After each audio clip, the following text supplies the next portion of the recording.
the Miami Dolphins are a serious problem. They put up 70 points. 70 points against what I thought was a decent defense. At worst, a decent defense. 70 points, man.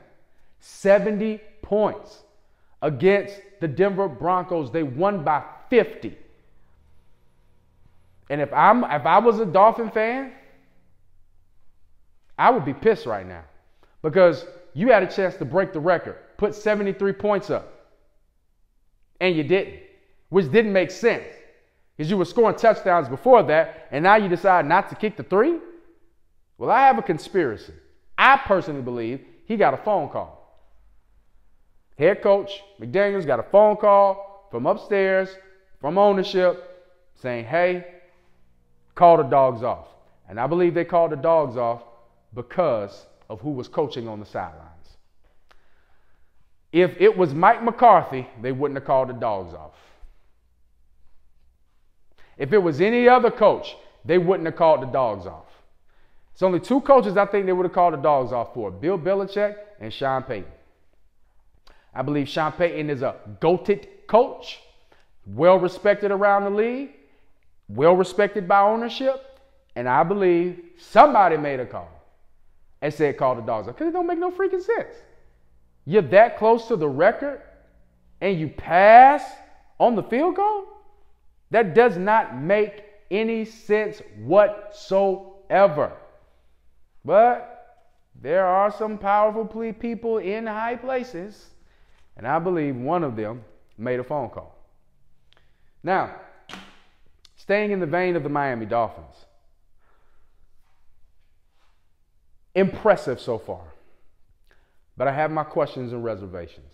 My chief question is this: are the Miami Dolphins peaking too early? I don't think that's a crazy question. I believe peaking early is real. They did it last year, and they plummeted November, December.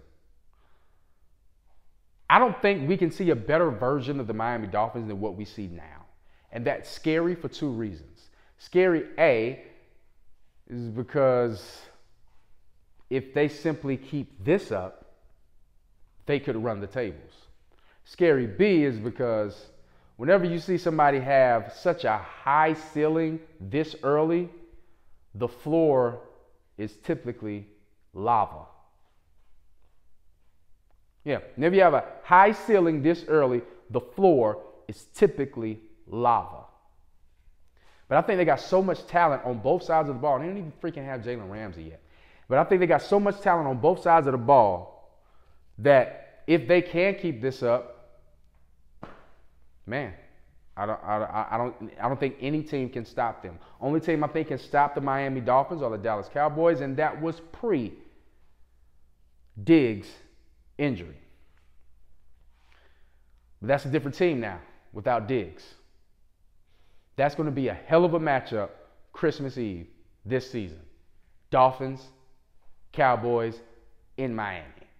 That is the only team I think can really stop them, or they stop themselves.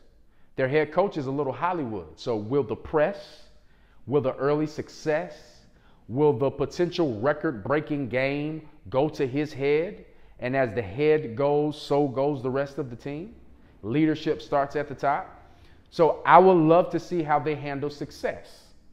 Now, what's also a question mark is, how will they handle adversity when it hits? How will they handle being down 10 enter into the fourth quarter, if that's even possible? If they walk into a fourth quarter down by 10, how will they handle that? But in the words of Armstead, they are having a ball. They are playing loose. They are having fun. More power to the Dolphins. More power to the Dolphins. Love to see it.